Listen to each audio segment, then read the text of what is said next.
শেখ হাসিনার আমলে রোহিঙ্গাদের উপর যে ধরনের বিধিনিষেধ ছিল, ডক্টর ইউনূসের অন্তর্বর্তী সরকারও সেটি ধরে রেখেছে। এতে রোহিঙ্গাদের চলাচলে খুব স্বাধীনতা নেই, শিক্ষাও পায় না। এই কারণে অনেক রোহিঙ্গা এখন সিদ্ধান্ত নিয়েছে নিজেদের সমস্যা নিজেরাই সমাধান করবে। এর অংশ হিসেবে তারা সশস্ত্র সংগ্রামের দিকে ধাবিত হচ্ছে। মার্কিন প্রেসিডেন্ট ডোনাল্ড ট্রাম্পও ইউএসএইডের সহায়তা বন্ধ করে দিচ্ছেন। গত বছর রোহিঙ্গাদের জন্য যে সহায়তা এসেছে সেটির ৫৫% দিয়েছিল ইউএসএইড।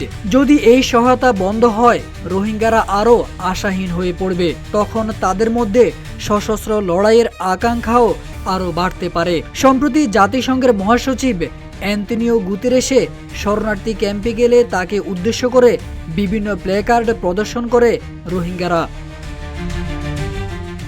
২০১৭ সালে বর্বর অত্যাচার ও নির্মম গণহত্যা চালিয়ে মিয়ানমারের রাখাইন থেকে রোহিঙ্গাদের উচ্ছেদ করে দেশটির সেনাবাহিনী।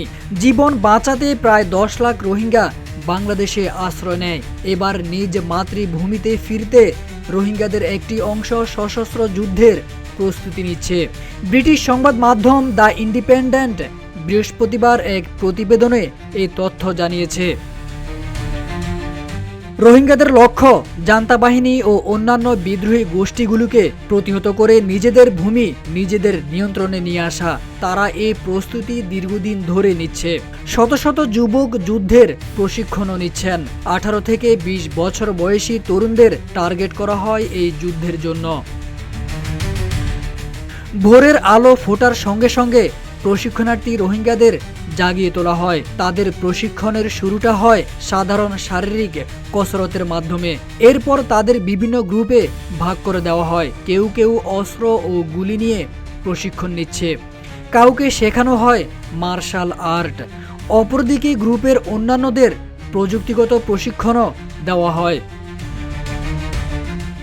মিয়ানমারের সেনাবাহিনী ও আরাকান আর্মি উভয়ের বিরুদ্ধে তারা লড়াই করবেন।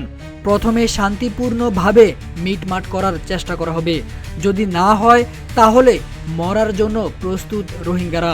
জন্মভূমির জন্য ঐক্যবদ্ধ হতে পুরো রোহিঙ্গা জনগোষ্ঠী এক হওয়ার সিদ্ধান্ত নিয়েছে। তারেক আজিজ খান, রূপালী বাংলাদেশ।